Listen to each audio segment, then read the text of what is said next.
کسی کا باپ ہمیں شہرت نہیں دے سکتا. اس لیے میرے پیاروں شہرت کے لیے اسٹیجوں پہ چڑھنا.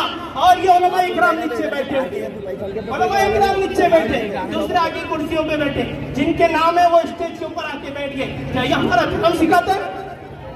کیا یہ ہمارا دھرم سکھاتا ہے؟ نہیں. اور سنو میری بات سنو.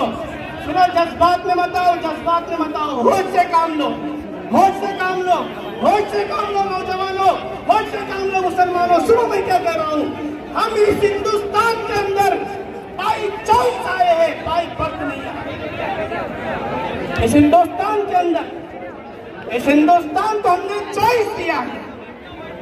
نعرہ لگا تھا وہاں پر تقسیم ہند کے وقت میں مولانا ابوالکلام آزاد نے جامع مسجد کے اندر کھڑے ہو کر تقریر کی. لوگ اپنے بوجھ بستر باندھ کر کھڑے ہوئے تھے کہ اب ہندوستان کو چھوڑ کر جانا ہے. مولانا ابوالکلام آزاد نے ممبر پہ اوپر کھڑے ہو کر تقریر کی. سنو علماء کو گالیاں دینے والوں سنو, یہ علماء نے تم کو ہندوستان میں رہنے کا حق دیا ہے.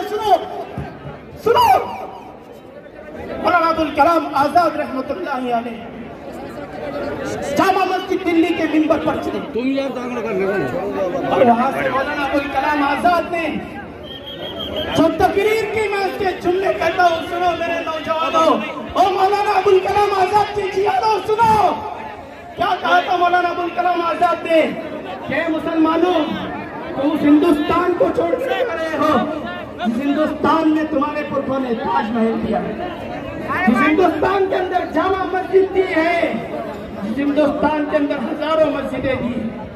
سن 15 ہجری کے اندر حضرت عمر فاروق رضی اللہ تعالیٰ عنہ کے دور میں ہندوستان کے اندر اسلام کا دوسرا وقت آیا. اللہ کے نبی صلی اللہ علیہ وسلم کے دور میں, اللہ کے نبی صلی اللہ علیہ وسلم کے دور میں شق قمر کا معجزہ پیش آیا. آقا نے چاند سے کھیل کے بتایا, آقا نے چاند سے کھیل کے بتایا اور شق قمر ہوا, چاند 2 ٹکڑے ہو گیا. آج بھی سائنس کہتی ہے چاند کے اندر دراڑ پڑی ہوئی ہے. وہ میرے آقا کا کھلا ہوا معجزہ ہے, وہ میرے آقا کا کھلا ہوا معجزہ ہے.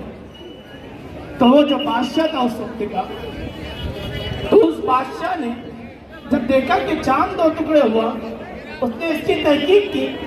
اور جب تحقیق کیا تو پتا چلا کہ مکہ کے اندر محمد نامی کوئی شخص ہے جس نے نبوت کا دعویٰ کیا ہے, یہ اسی کا جلوہ ہے. وہ بادشاہ ہندوستان سے کلمہ پڑھ کر نکلا. بولو سبحان اللہ. ارے تم کہتے ہو کہ اسلام تلوار کی زوروں پر پھیلا ہے, تو بتاؤ ہندوستان کے اندر کون آیا تھا بادشاہ کو ایمان کے اوپر دعوت دینے کے لیے؟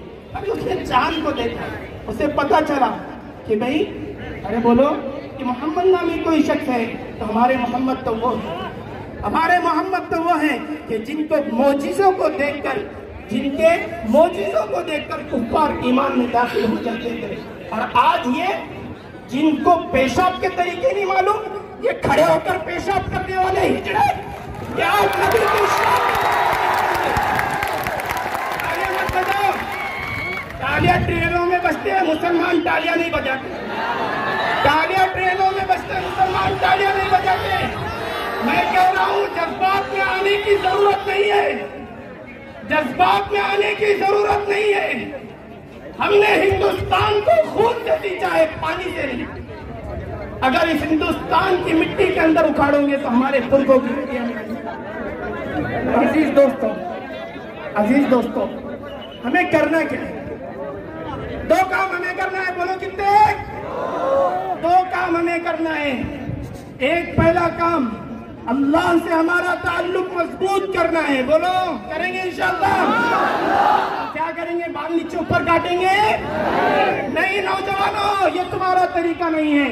ٹوپیوں کو اپنے سروں پر سجاؤ, ہمارے نبی کی سنتوں کو زندگی میں لائیں گے.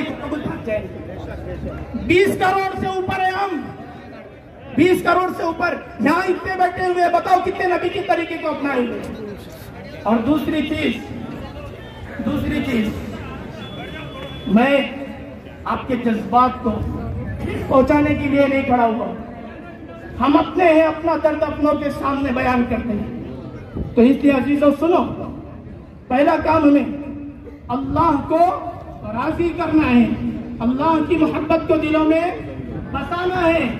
دوسری چیز نبی کے طریقے کو زندگی میں لانا ہے، 100% لانا ہے۔ یہ پینٹ ٹی شرٹ، ارے وہ بمبئی کے ہجڑوں کے طریقوں کو تم اختیار کر رہے، کسی نے بولا کیا کہ نبی کی شان کے اندر کیوں گستاخی کر رہے کرتے؟ ارے بول رہا کوئی؟ تم نے ایسے لوگوں کے طرز کو اختیار کر کے دیکھا اور تم کہتے ہیں میں اس کا فین ہوں، میں اس کا فین ہوں۔ ارے ہم فخر سے کہیں گے جب محمد صلی اللہ علیہ وسلم کے فین۔ یہ جو جھنڈا آپ کو دکھ رہا ہے نا، یہ جھنڈا بھی ہندوستان کا الحمدللہ مسلمان نے، کس نے دیا بولو؟ یہ جھنڈا ہندوستان کو مسلمان نے دیا ہے۔ اس لیے دیش واسیوں اور جو کرسیوں کے اوپر بیٹھ کر یہ سوچ رہے ہیں کہ ہم مسلمانوں کو تکلیف دے کر یا مسلمانوں کے ساتھ اتیاچار کر کے ہم مسلمانوں کو مٹائیں گے، تو یاد رکھو ہماری تاریخ اٹھا کر دیکھو کہ ہم نے 950 سال تک اس ہندوستان پر حکومت کی۔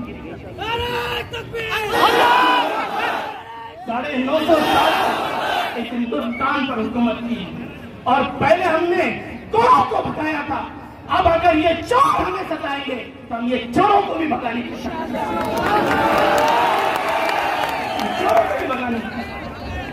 عزیز دوستوں، اور دوسرا